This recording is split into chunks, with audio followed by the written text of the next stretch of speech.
a lonely prison wall, I heard a young girl calling,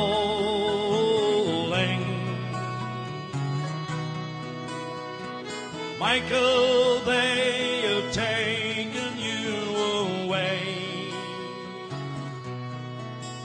for you stole Trevelyan's corn, so the young might see the morn.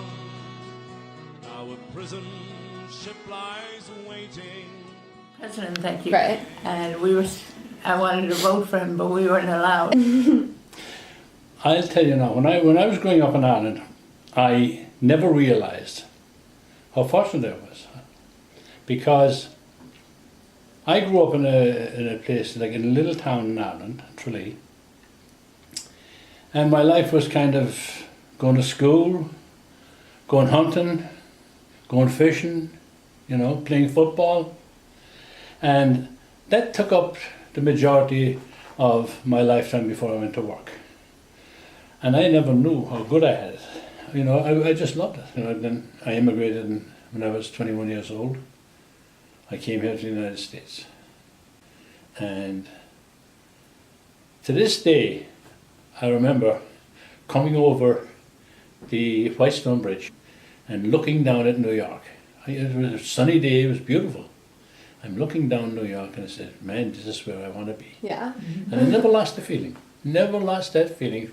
Over the years, that's the way I wanted to feel about New York, and that's the way I feel about it today. I came here in 1955. Yes.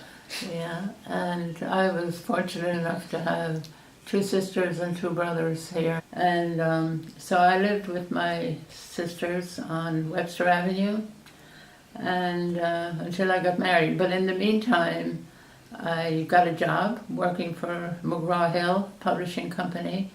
And so I worked with them until the day I got married. So I met Jack in 1956. Well, Agnes and Pat were dating already. And Pat used to kid me and say, my brother's coming over and I want to fix you up with him, He was a bit of a character, but I would be able to straighten him out. Do you think that worked? I was drafted in the army. Okay. And in 1959, February of 1959, before I was a citizen. Citizens or non-citizens, it doesn't matter what you were. Okay. You were drafted into the army. You had to put a certain amount of time in the army. The males. The males. Do you feel like that made people feel less divided?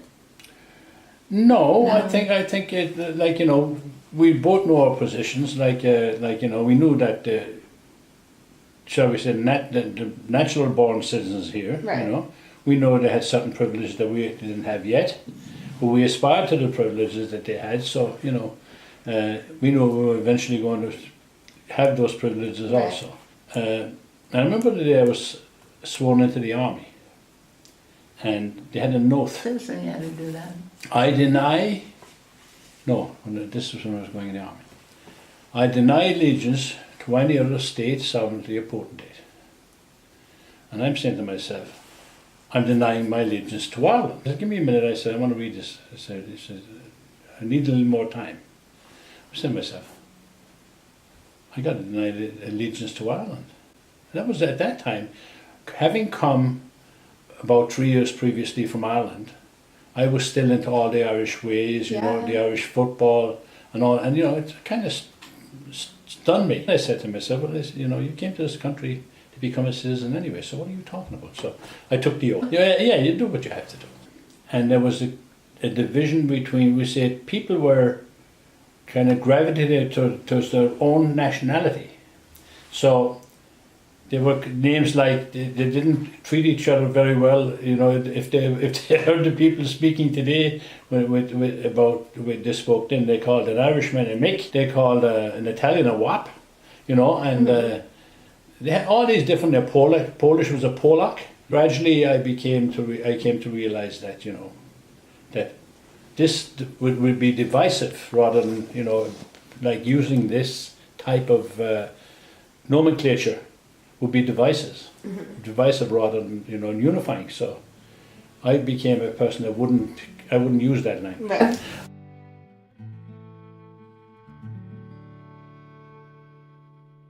I'll walk beside you through the world today. It was a song that was sang at our wedding. It was written by an Irish guy. It was Lucas Bloom.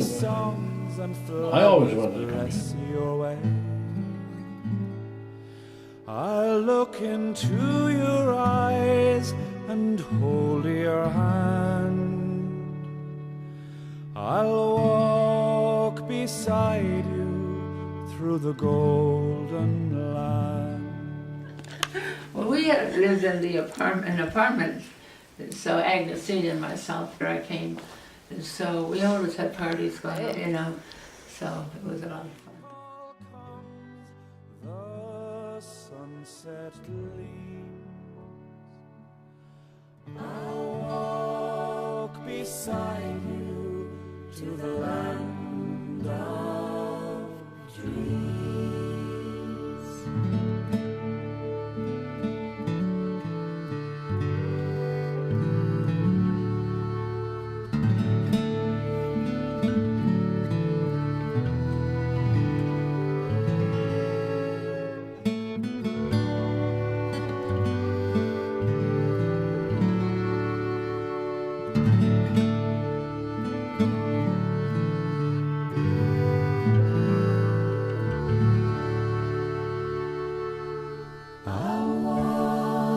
Beside you through the world today, while dreams and songs and flowers bless your way.